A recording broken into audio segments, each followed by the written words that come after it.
आज S4 news की team ward 78 Shalimar garden पहुंची। यहाँ सुभाष पार्टी के प्रत्याशी के यहाँ अभी आपसे रूबरू करवाते हैं। तो पहले तो आप अपना परिचय।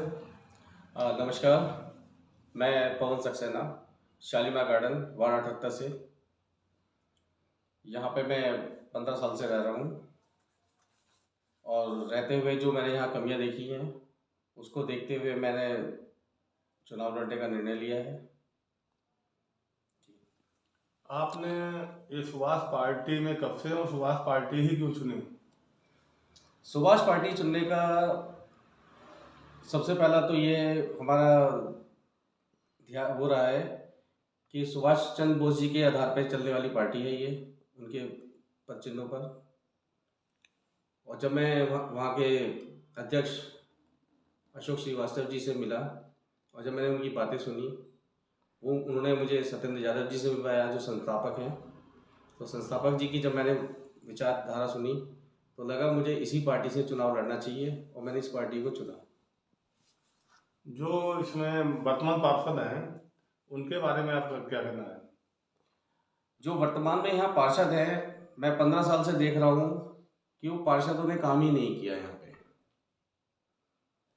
ना काम करने की वजह तो वो देखें कि उन्होंने काम क्यों नहीं किया, लेकिन यहाँ जो मूल सुविधाएं हैं जो जनता को चाहिए वो किसी पार्षद ने नहीं की। ये दिल्ली से सटा हुआ क्षेत्र है, आपका लगा हुआ क्षेत्र है जी। ये गाजियाबाद जिले का गेट है, दिल्ली गेट कह सकते हैं इसको हम। दिल्ली और आपका जो जहाँ बैठे हैं वार्ड 78 में जी, इसमें आपको क्या अंतर लगता है?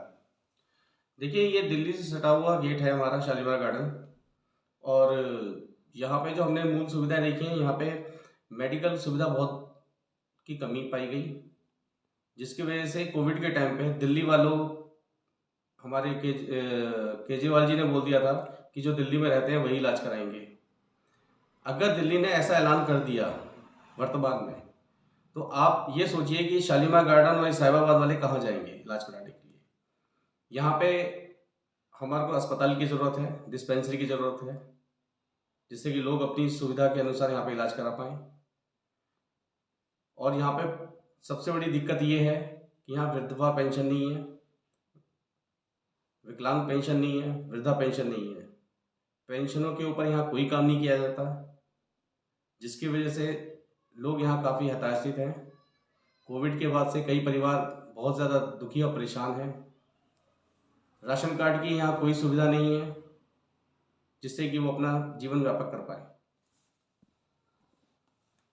ये वर्तमान पार्षद सत्ता पार्टी है, भाजपा से है जी, और भाजपा की सत्ता भी है जी, पिछले 5 साल भी रही, अब दूसरा कार्यकाल चल रहा है जी। तो सत्ता का पार्षद होते हुए भी यहाँ जो क्षेत्र में जो चीज़ें होनी चाहिए थी, जो मूलभूत सुविधाएं मिलनी चाहिए थी, वो मिल रही क्या? मूलभूत सुविधाएं कुछ भी नहीं मिल रही हैं यहाँ पे। जैसा कि मैंने अभी थोड़ी देर पहले कहा था, मैं थोड़ी सी बातों पे आपको प्रकाश डालना चाहता हूँ। यहाँ पे वृद्धा पेंशन, विधवा पेंशन और आपका विकलांग पेंशन पे कोई कार्य नहीं किया गया।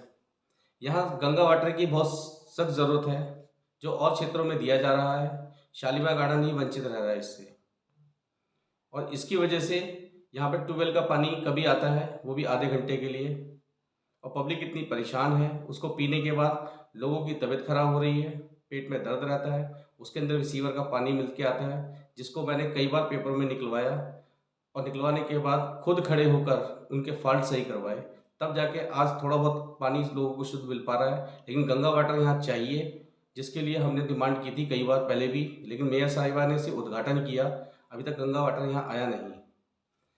दूसरी बात में हम आते हैं, यहाँ पर लॉ एंड ऑर्डर की सबसे ज़्यादा कमी है। थाने के लिए हमने पहले भी आवाज़ उठाई थी, फाइल भी हमने भेजी थी लखनऊ तक, लेकिन यहाँ थाना नहीं बन पाया। इतने बड़े क्षेत्र के अंदर यहाँ आबादी बहुत ज़्यादा है, यहाँ फोर्स की ज़रूरत है हमें, जिसकी वजह से जितनी भी RWA यहाँ बनी हुई हैं उन सब ने अपनी अपनी जिम्मेदारियाँ उठाकर यहाँ सुरक्षा को थोड़ा सा संभाल रखा है। लेकिन लॉ एंड ऑर्डर की सबसे ज़्यादा कमी होने के कारण यहाँ पे थाना होना बहुत ज़रूरी है, जिसकी हम डिमांड रखते हैं।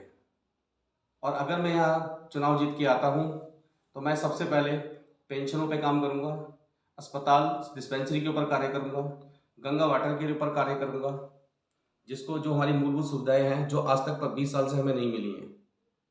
यहाँ सभासद 3 बार रह चुके पार्षद हमारे मान आदरणीय पप्पू पहलवान जी, उनकी पत्नी पार्षद हैं हमारी ओमवती जी, और 1 साल काटा था राजीव भाटी जी ने, जिनके कार्यकाल के अंदर सिर्फ और सिर्फ सड़कें बनी थी, उसका और कोई कार्यकाल नहीं हो पाया।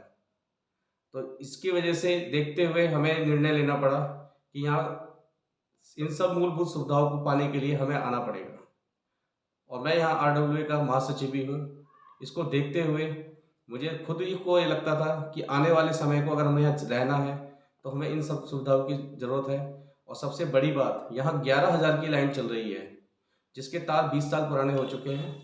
अगर एक भी तार टूटता है तो आप ये समझ लीजिए यहाँ बच्चे खेलते हैं, रोडों पे गाड़ियाँ खड़ी रहती हैं, कितने लोग दुनिया छोड़ के जाएंगे इस चीज़ का अंदाज़ा नहीं है।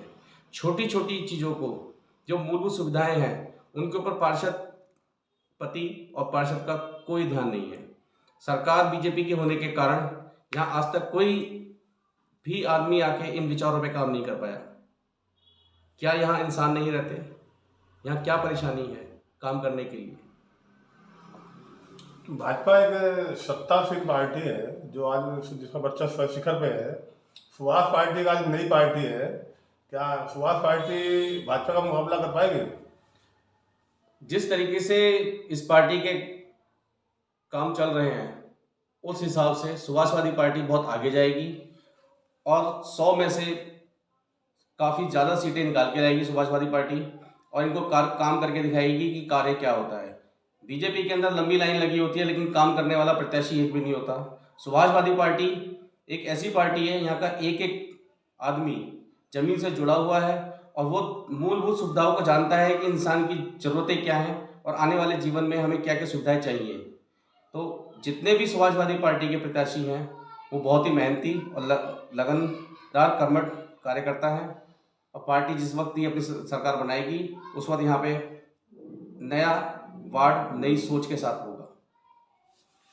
ये थे वार्ड 78 के सुभाष पार्टी प्रत्याशी पवन सक्सेना जी, जो अपनी मेहनत कर रहे हैं, लगातार लोगों से समर्थन मांग रहे हैं, लोगों से मिलजुल रहे हैं। अब चुनावी समय है, देखो जनता किसे आशीर्वाद देती है, किसे पार्षद चुनती है। ये स्पोर्ट